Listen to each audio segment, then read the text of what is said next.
Lisa's hands were shaking as she pushed the cleaning cart down the hallway of Sterling Corporation's 15th floor.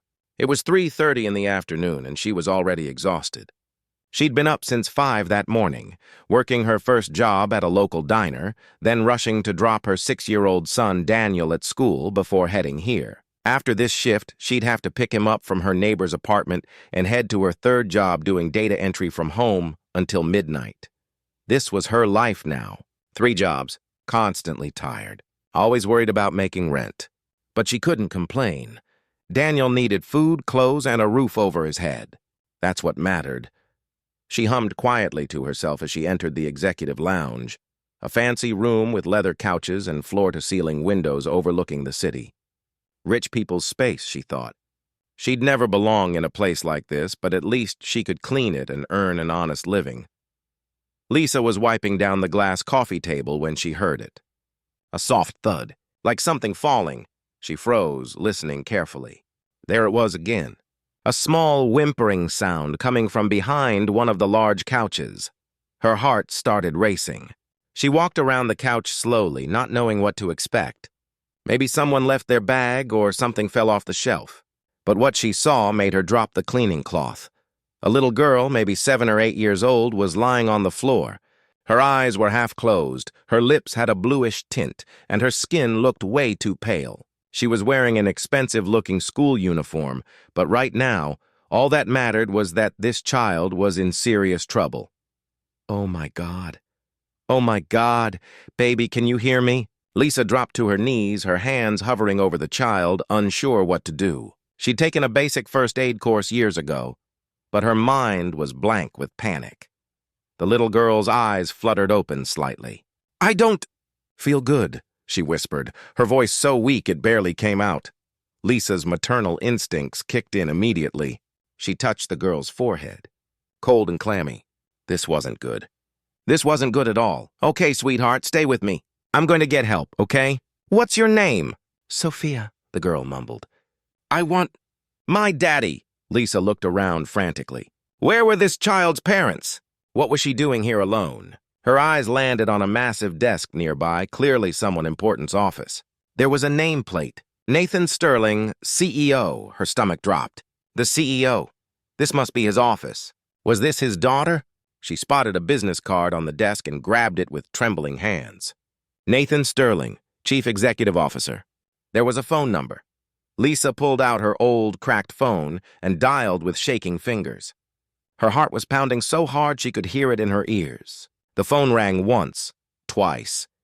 Then a deep, authoritative voice answered. Sterling speaking. The voice was cold, businesslike. Lisa almost forgot how to speak. Hello, Mr. Sterling? Sir, I'm so sorry to bother you, but I'm calling because I found your little girl and she's fainted. She's not looking good at all.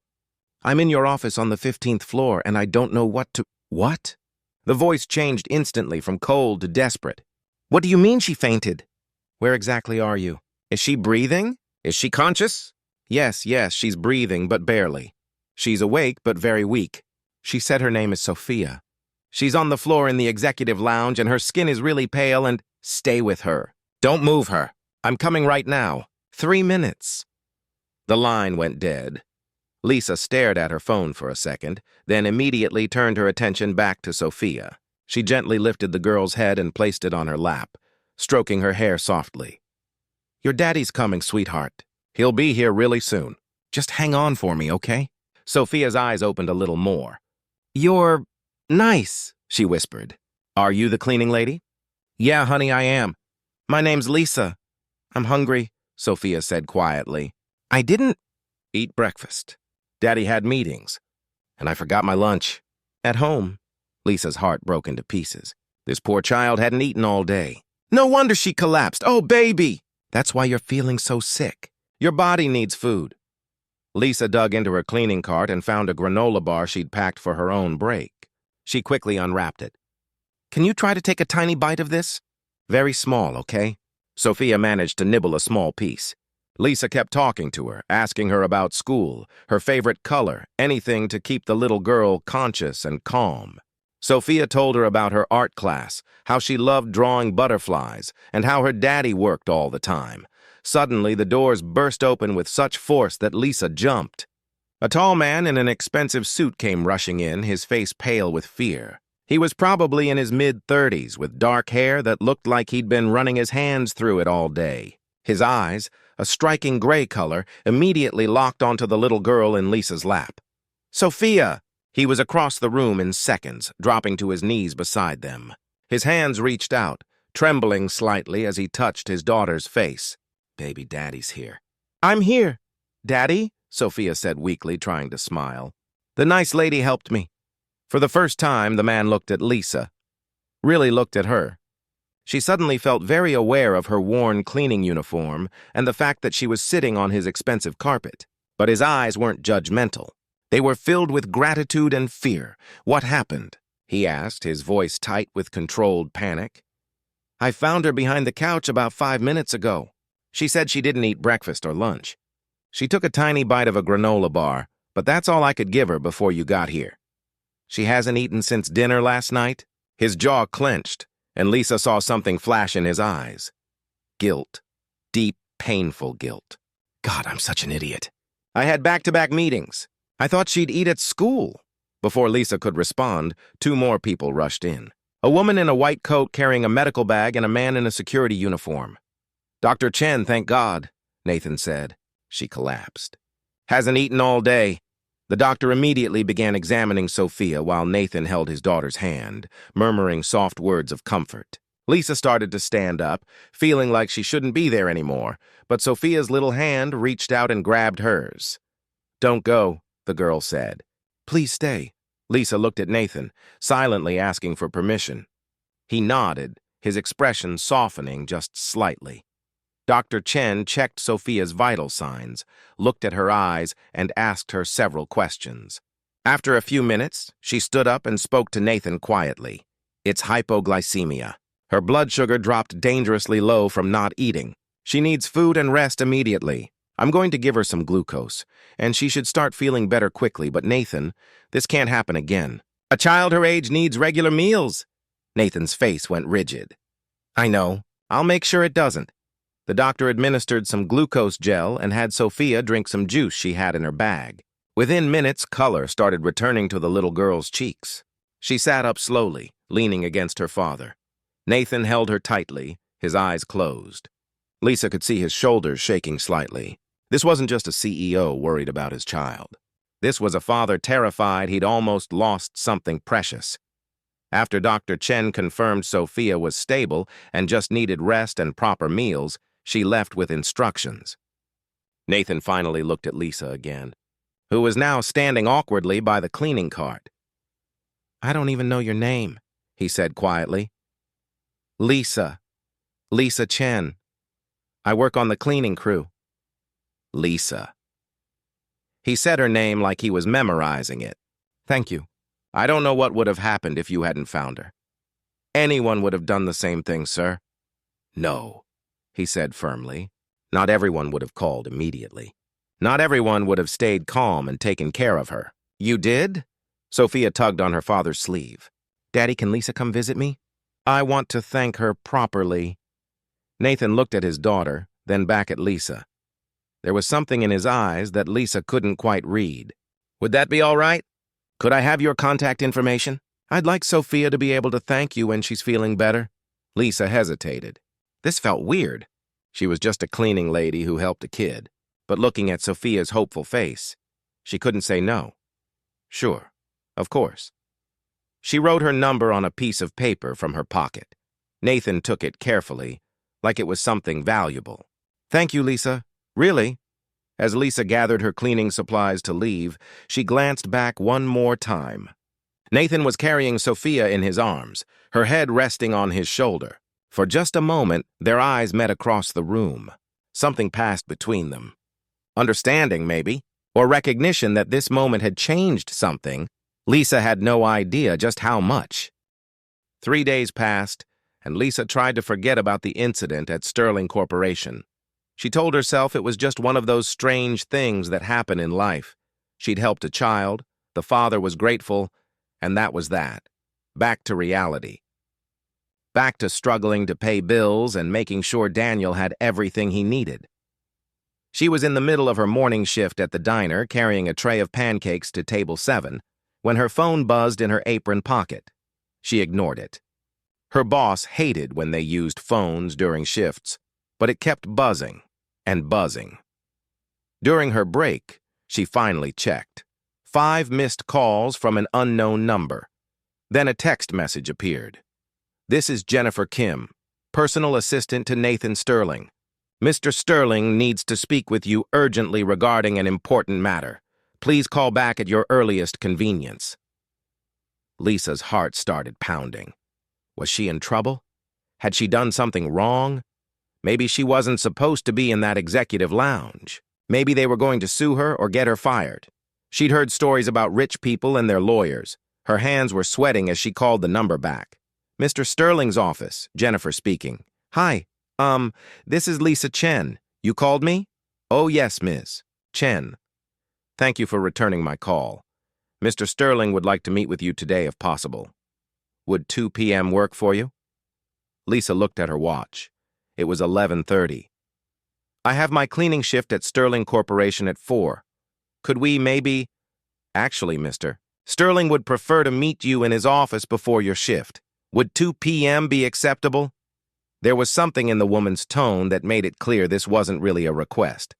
"Okay, yes, 2 p.m. is fine." "Excellent. Come to the executive floor. Reception will be expecting you." The line went dead. Lisa stood there in the diner's break room, her mind racing with worst-case scenarios. She was definitely getting fired, or worse. The rest of her shift was a blur. She kept messing up orders. Giving table 3's coffee to table 5, forgetting someone's toast. Her boss asked if she was feeling okay. She lied and said she was fine. At 1:45, she was standing outside Sterling Corporation, staring up at the massive glass building. She'd cleaned this place dozens of times, but she'd always used the service entrance. Walking through the front doors felt wrong, like she didn't belong. The lobby was huge, all marble and gold accents. People in expensive suits walked past her without a glance. She felt invisible in her cheap jeans and old jacket. The security guard looked at her suspiciously until she mentioned Mr. Sterling's office. Then his whole demeanor changed. He actually smiled and directed her to the executive elevator. When the elevator doors opened on the 15th floor, a woman in her 40s with perfect hair and a crisp white blouse was waiting. "Ms. Chen, I'm Jennifer. Please follow me." Lisa followed her down a long hallway, past several offices with glass walls where important-looking people were having important-looking meetings. Finally, they stopped in front of a massive wooden door. "Mr. Sterling is expecting you. Go right in." Jennifer opened the door for her. The office was enormous. Windows covered one entire wall, showing the city spread out below like a toy model. There was expensive art on the walls, a bookshelf filled with leather-bound books and a desk that probably cost more than Lisa's car. Nathan Sterling stood by the windows, his back to her. He was on the phone, speaking in that same authoritative voice she'd heard before. "Yes, move the Tokyo meeting to Thursday. I need Wednesday clear. No, I don't care what they say. Make it happen." He ended the call and turned around. For a moment, they just looked at each other. He looked different than he had 3 days ago. Less panicked, more controlled. He was wearing another expensive suit, this one dark blue. But his eyes had the same intensity she remembered. "Ms. Chen, thank you for coming. Please, sit down." He gestured to a chair in front of his desk. Lisa sat, feeling like she was in the principal's office. She gripped her purse tightly in her lap. Nathan sat across from her, and for a long moment he didn't say anything. He just studied her face like he was trying to figure something out. "You're probably wondering why I asked you here," he finally said. "Yes, sir. If I did something wrong, you didn't do anything wrong." He leaned back in his chair. "Sophia hasn't stopped talking about you. For 3 days straight, she's asked when she can see the nice lady who helped her. Do you have children, Miss Chen?" The question caught her off guard. "Yes, a son. Daniel. He's 6. Nathan nodded slowly. Then you understand what it's like to want the best for your child? To want them safe and happy? Of course. He stood up and walked back to the windows, his hands in his pockets. Sophia's mother left us a year ago. Just packed her bags one day and flew to Paris with her new boyfriend. She said she wasn't cut out for motherhood, that she needed to live her own life. His voice was bitter. She sends Sophia a birthday card every year. That's it. Lisa didn't know what to say. She just waited. Since then, Sophia has been different. Withdrawn. She doesn't trust easily. We've had 4 nannies in the past year, and she barely spoke to any of them. But with you, in those few minutes, she felt safe. I saw it. He turned to face her. I want to hire you as Sophia's nanny. Lisa's mouth dropped open. What? But I'm not. I don't have any qualifications. I'm a cleaning lady. I've never been a professional nanny. I don't need someone with a fancy degree from a childcare academy. I've tried that. Those women saw Sophia as a job, a paycheck, maybe a connection to wealth. You saw her as a child who needed help. There's a difference. Mr. Sterling, I appreciate this, but the salary is $8,000 a month plus room and board. You and your son would live in the guest house on my estate. It has 2 bedrooms, a full kitchen, everything you'd need.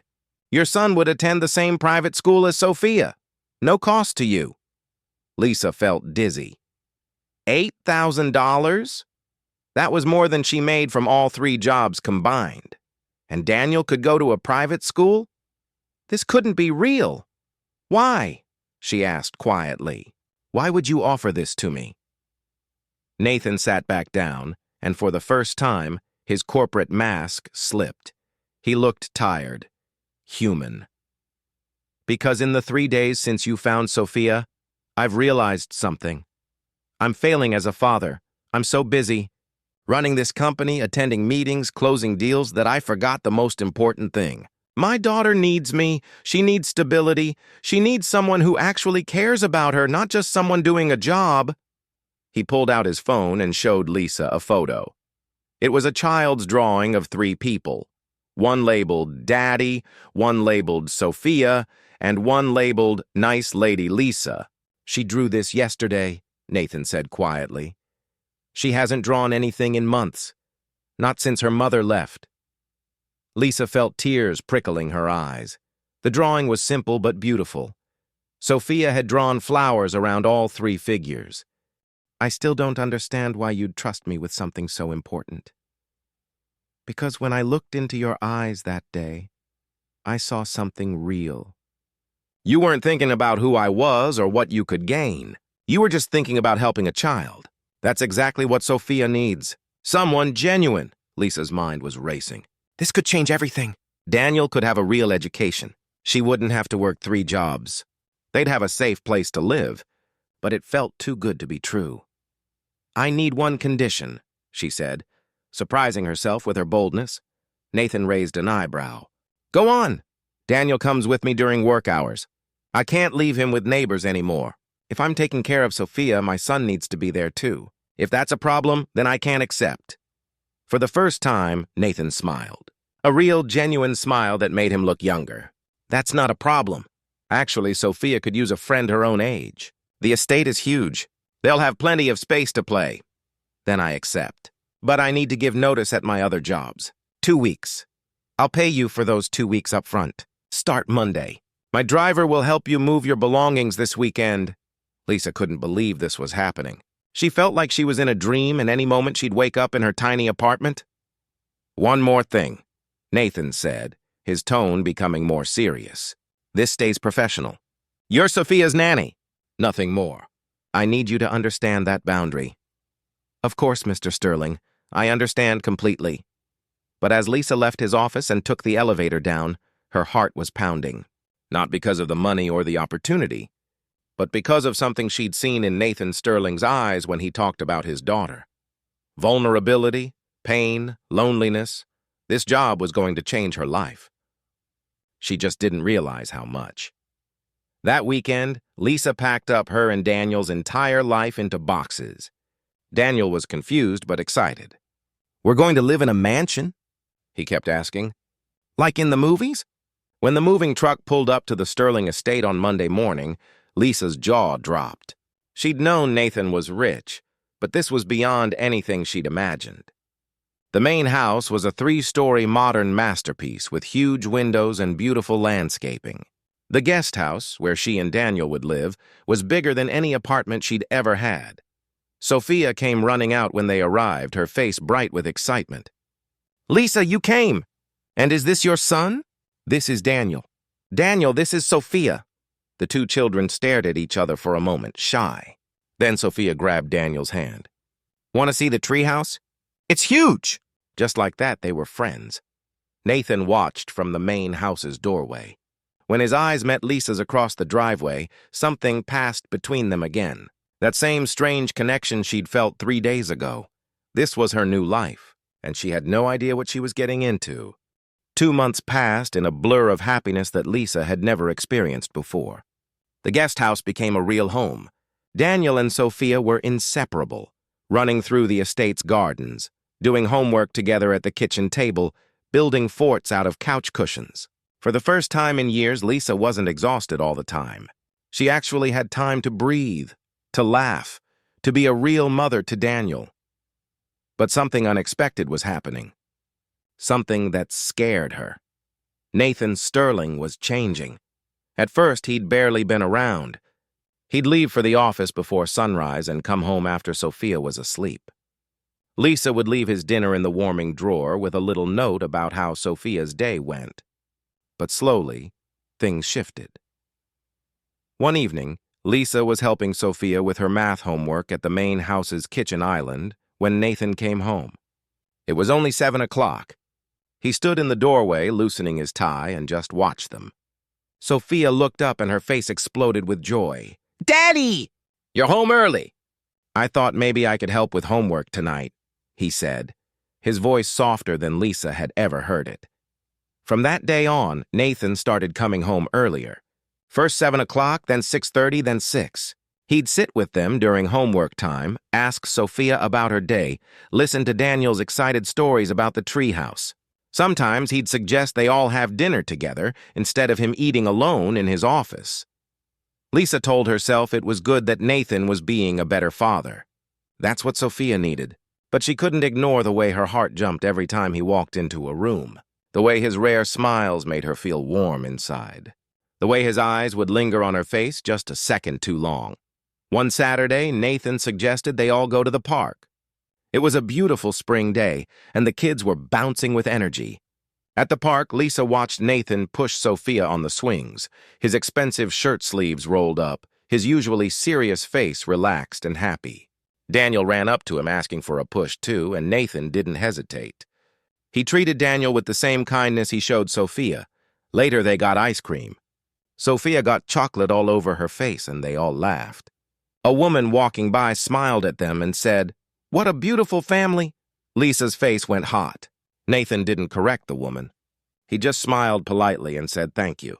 But after the woman left, an awkward silence fell between them. The kids ran ahead to the playground, and Lisa and Nathan walked slowly behind them. "Lisa," Nathan said quietly, "I want to thank you." "For what?" "For giving me my daughter back. Before you came, Sophia barely spoke to me. She'd eat dinner in silence, go to her room, close the door. Now she talks about everything. Her day, her feelings, her dreams. And it's because of you. You did that yourself. You started coming home. You started being present. Because you showed me how." He stopped walking and turned to face her. "You made this house feel like a home instead of a museum. I forgot what that felt like." Their eyes met, and Lisa felt something electric pass between them. Nathan took a step closer. For one breathless moment, she thought he might kiss her. But then Daniel's voice rang out, "Mom, watch me go down the slide." The spell broke. Nathan stepped back, clearing his throat. They didn't talk about that moment, but something had shifted between them. That night, after the kids were asleep, Lisa sat in her guest house feeling confused and guilty. She was Nathan's employee. This was wrong. She couldn't have feelings for him. But she did. God help her, she did. The next week, everything fell apart. Lisa was in the main house's kitchen making lunch when she heard a car pull up. She looked out the window and saw a sleek black Mercedes. A woman stepped out, tall and elegant, wearing a designer dress and sunglasses that probably cost more than Lisa's monthly salary. The woman walked straight to the front door like she owned the place. She didn't knock. She just walked in. "Sophia!" the woman called out in a sweet fake voice. "Mommy's home!" Lisa's blood ran cold. This was Vanessa, Nathan's ex-wife. Sophia came running from the living room but stopped dead when she saw her mother. Her face went pale. "Mom!" "Surprise, darling. Mommy missed you so much." Vanessa bent down with her arms open, but Sophia didn't move. "What are you doing here?" Sophia's voice was small, scared. "I came to see you, of course." "Is that any way to greet your mother?" Lisa stepped forward instinctively. "Sophia, why don't you go find Daniel upstairs?" Vanessa's eyes fixed on Lisa for the first time. They were cold, calculating. "And who are you?" "The new nanny?" She said the word nanny like it was something dirty. "Yes, my name is Lisa." How quaint. "Sophia, sweetie, go play. Mommy needs to wait for Daddy." Sophia looked at Lisa with panic in her eyes. Lisa nodded gently. "It's okay. Go ahead." After Sophia left, Vanessa made herself comfortable on the couch, crossing her long legs. "So you're the woman my daughter keeps talking about on our phone calls. The one who's apparently replaced me." "I'm not trying to replace anyone. I'm just taking care of Sophia." "How noble." Vanessa's smile was sharp. "Let me guess. Single mother? Struggling to make ends meet? And now you're living in a mansion, playing house with my family. Quite the upgrade." Before Lisa could respond, Nathan's voice cut through the tension. "What are you doing here, Vanessa?" He stood in the doorway, his face hard as stone. Lisa had never seen him look so angry. Vanessa stood up, her demeanor changing instantly. She became soft, vulnerable. "Nathan, darling, I made a mistake. I want to come home. I want Sophia back. You gave up your rights to Sophia when you left." I was confused, going through something, but I'm better now. "Look, I'm even engaged." She held up her hand, showing off a massive diamond ring. "Pierre is wonderful. He's a count, actually. We're getting married in Monaco, and he wants children. He thinks Sophia would complete our family perfectly." Nathan's jaw clenched. "Sophia is not a prop for your new life." "The answer is no. I'm her mother, Nathan. I have rights. My lawyer says I can fight for custody, and with my new resources, I'll win." Lisa felt sick. This woman didn't want Sophia back because she loved her. She wanted her as an accessory, a way to look like the perfect family for her new rich fiancé. The argument went on for another 20 minutes, Vanessa threatening legal action, Nathan refusing to even consider it. Finally, Vanessa left, but not before shooting Lisa a venomous look. "This isn't over. And you, nanny, should start looking for a new job. When I get my daughter back, you won't be needed." After she left, Nathan sank onto the couch, his head in his hands. Lisa sat beside him, not knowing what to say. "She's going to cause problems," he said quietly. "She has money now. Expensive lawyers. She could actually make this a real custody battle. But she abandoned Sophia. A judge would see that. Rich people don't always lose, Lisa. Money changes things. That evening, things got worse. Nathan's mother, Helen Sterling, showed up unannounced. She was a tall woman in her 60s, with perfectly styled silver hair and a pearl necklace that screamed old money. Lisa met her in the foyer, and the woman looked her up and down like she was examining a bug. "You must be the nanny. Where's my son?" "He's in his office. Can I get you anything?" "You can tell me what you think you're doing." Lisa blinked. "I'm sorry?" "Don't play innocent with me. I've heard things. You and Nathan growing close. Family dinners. Park visits. Do you really think a woman like you belongs in this world?" "Mrs. Sterling, I'm just doing my job." "You're doing more than your job, dear." I've seen it before. Poor girls who see a rich man as their ticket to a better life. You think by playing mother to Sophia, you'll eventually become the lady of the house. Let me make this clear. That will never happen. My son needs someone from his own world. Someone with class, education, breeding, not some cleaning lady playing dress-up. Each word was like a slap. Lisa felt tears burning behind her eyes, but she refused to cry in front of this woman. "I've done nothing inappropriate. I care about Sophia, that's all." "That's all?" Helen's laugh was cruel. I've seen the way you look at my son. And worse, I've seen the way he looks at you. You're a distraction he doesn't need right now, especially with Vanessa threatening custody. The last thing Nathan needs is a scandal involving the help. Lisa stood frozen as Helen walked past her to find Nathan. She could hear their voices in his office, muffled but clearly arguing. That night, Lisa couldn't sleep. Helen's words kept echoing in her mind. She was right, wasn't she? Lisa didn't belong in this world. She was just the nanny. And now, because of her, Nathan was facing judgment from his own mother on top of everything else with Vanessa. The next morning, Lisa made a decision. She would resign. It was the right thing to do. She'd save up the money she'd earned, find a decent apartment, and she and Daniel would go back to their old life. It would hurt, but it was better than causing problems for Nathan and Sophia. She found Nathan in his home office that afternoon. Her resignation letter was in her shaking hand. "Nathan, I need to talk to you." He looked up from his computer and his face immediately showed concern. "What's wrong?" "I'm resigning. Effective 2 weeks from now. I'll help you find a replacement, but I think it's best if Daniel and I leave." Nathan stood up so fast his chair rolled backward. "What? Why?" "Because your mother is right. I don't belong here. And with everything happening with Vanessa, you don't need complications. You need to focus on keeping Sophia, and I'm just in the way." "You heard what my mother said." It wasn't a question. Lisa nodded, not trusting her voice. Nathan walked around his desk until he was standing right in front of her. "My mother is wrong. She's wrong about you." "She's wrong about us." "Us?" Lisa whispered. "Lisa, He ran his hand through his hair, frustrated. "I've been trying to fight this for weeks. I told myself it was inappropriate. That you worked for me. That we're from different worlds. But I can't anymore. You're not just Sophia's nanny. You've become essential to both of us. To me." "Nathan, don't. Please don't make this harder. I'm falling in love with you." The words came out raw, honest. "I know I shouldn't. I know this is complicated. But it's the truth." Lisa felt tears streaming down her face. "I have feelings for you too. But that's exactly why I need to leave. This can't work. Your mother made that very clear. I'm just the help. I'll always be just the help. You're not just anything. You're—" A small voice from the doorway interrupted them. "You're leaving?" They both turned. Sophia stood there in her school uniform, her face crumpling. Daniel was behind her, looking equally confused and upset. "Sophia, sweetie," Lisa started. "No! You can't leave! You promised you'd help me with my science project. You promised Daniel could come to my birthday party. You promised!" Sophia's voice got higher, more panicked. "Sophia, calm down," Nathan said, moving toward her. But Sophia backed away, tears streaming down her face. "I knew this would happen. Everyone leaves." Mommy left. All the nannies left. Now Lisa's leaving too. Nobody stays. "Nobody wants me!" "That's not true," Lisa said, her heart breaking. "Then why are you leaving?" Sophia screamed. Then she turned and ran.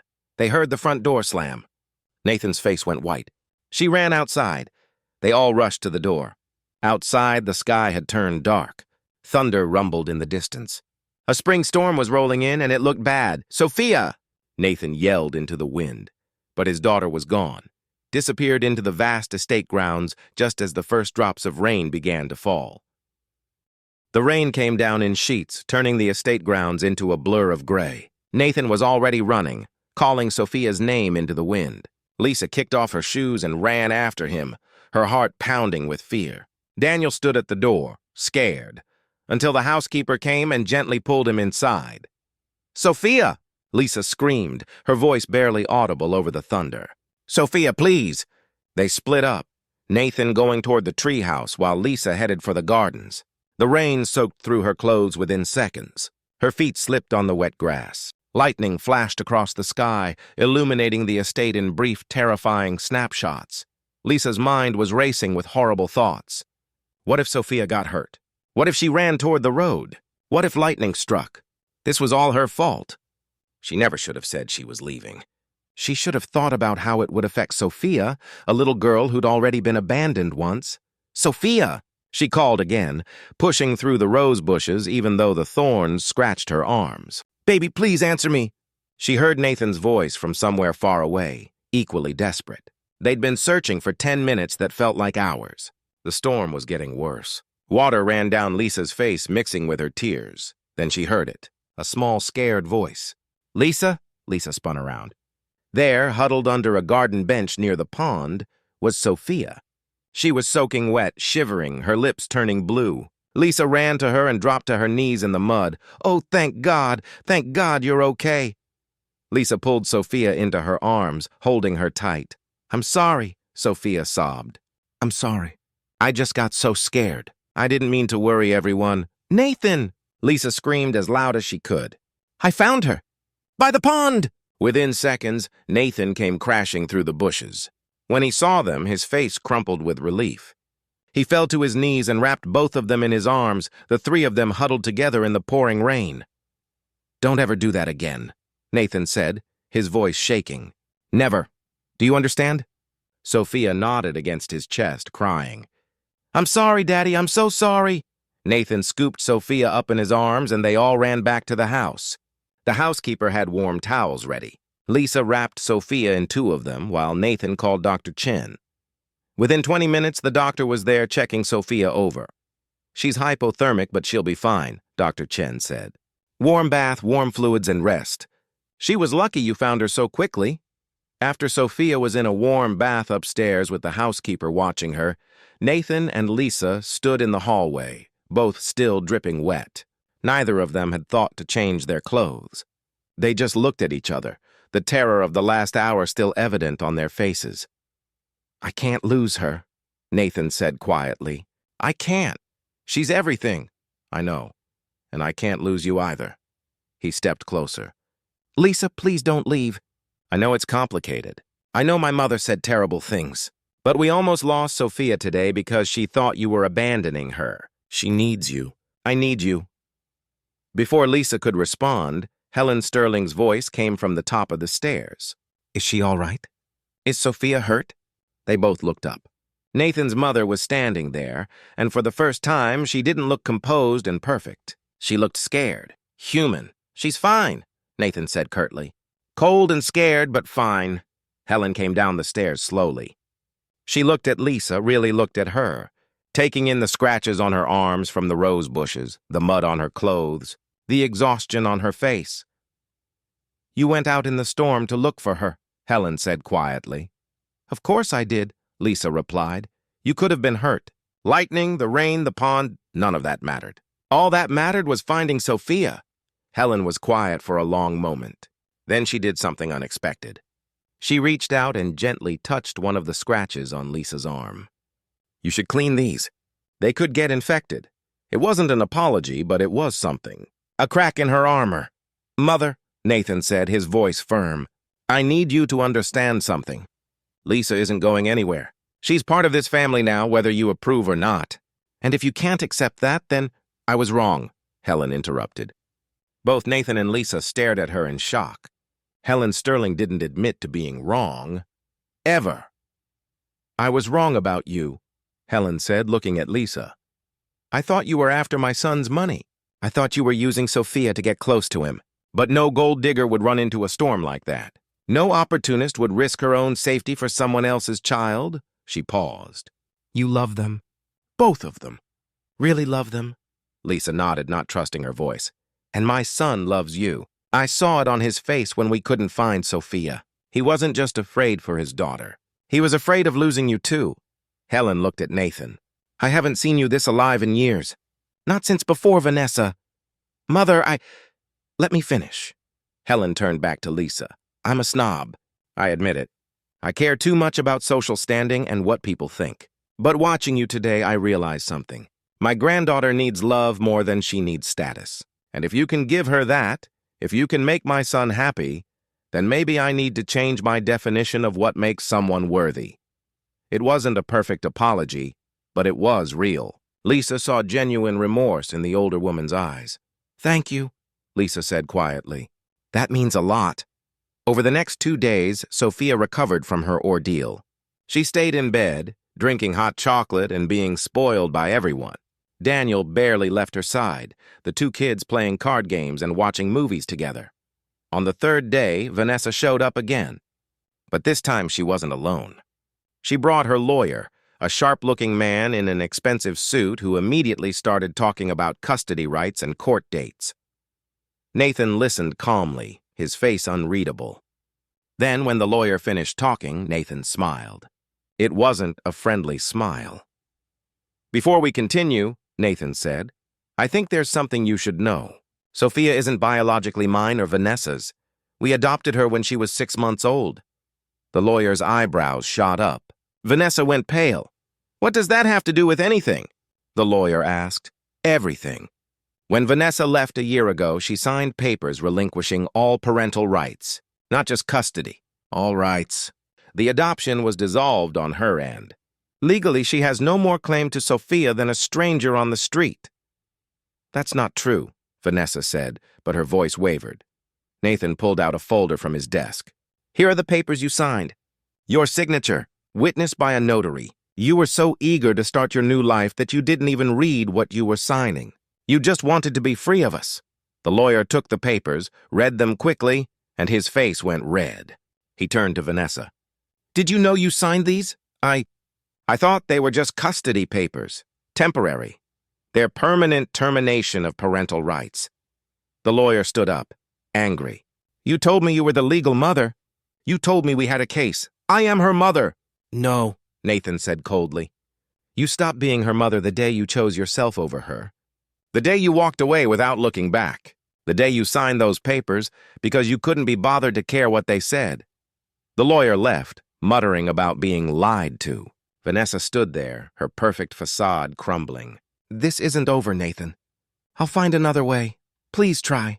I'd love to tell a judge how you abandoned your daughter, didn't contact her for a year except for one birthday card, and only came back because your new fiancé wanted a ready-made family for appearances. Please take me to court. I have a dozen witnesses who will testify to what kind of mother you were." Vanessa left without another word. They never heard from her again. That evening, Nathan took Lisa up to the rooftop garden. It was the first time she'd been up there. It was beautiful, with twinkling lights strung between the plants and a view of the entire city. "This is where I brought Sophia the day the adoption was finalized," Nathan said. "I stood here holding this tiny baby and promised I'd always protect her, always love her. And then I failed. I got so caught up in work that I forgot what mattered. You didn't fail. You're human. I was failing until you came along." He took her hands in his. "Lisa, I told you I was falling in love with you." "That was a lie." Lisa's heart dropped. "The truth is I've already fallen, completely. I love you. I love how you make Sophia laugh. I love how you've made this house a home. I love how you ran into a storm without thinking twice. I love that Daniel calls me Mr. Nathan and asks me to help with his homework. I love the family we've accidentally created." Tears rolled down Lisa's face. "I love you too. I've been so scared to admit it, but I do. I love you and Sophia so much it terrifies me. Then don't leave. Don't ever leave. Not as the nanny. As something more. As someone who belongs here, not because you work here, but because this is where you're meant to be." "Are you asking me?" "Not yet." He smiled. "We need time. We need to let this grow naturally. But I'm asking you to give us a chance, to see where this goes." Lisa nodded, smiling through her tears. "Yes, I'd like that." 6 months later, the rooftop garden was decorated with flowers. Sophia and Daniel stood beside their parents, both dressed up and grinning. Nathan got down on one knee, and this time, he wasn't just asking Lisa, he was asking all of them. "Lisa, will you marry me? Will you let us be a real family?" Sophia held out a small box with a ring inside. Daniel held a sign that said, "Please say yes." Lisa laughed and cried at the same time. Yes, 1,000 times yes. When Nathan slid the ring on her finger, Sophia and Daniel cheered. They all hugged, the 4 of them wrapped together just like that day in the rain. Later, at the small ceremony with just close friends and family, Helen gave a toast. "I was wrong about many things, but I'm old enough to admit when I'm wrong and wise enough to change." To Lisa, who taught me that family isn't about bloodlines or bank accounts. It's about love. Welcome to the family, dear. Really welcome. As Nathan and Lisa danced under the stars, Sophia and Daniel playing nearby, Lisa thought about how strange life was.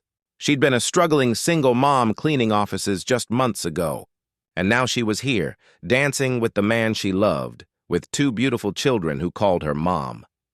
Sometimes the best things in life started with the smallest moments. A little girl fainting, a desperate phone call, a choice to help when she could have walked away. "What are you thinking about?" Nathan asked, pulling her closer. "How glad I am that I answered the phone that day." He kissed her forehead. "Me too. Thank you for saving us both." "You saved me too," she whispered. And in the background, Sophia and Daniel laughed, dancing their own little dance. Two kids who'd found a sibling and a whole new life. The Sterling family was complete at last. Not perfect, but real, and that was more than enough.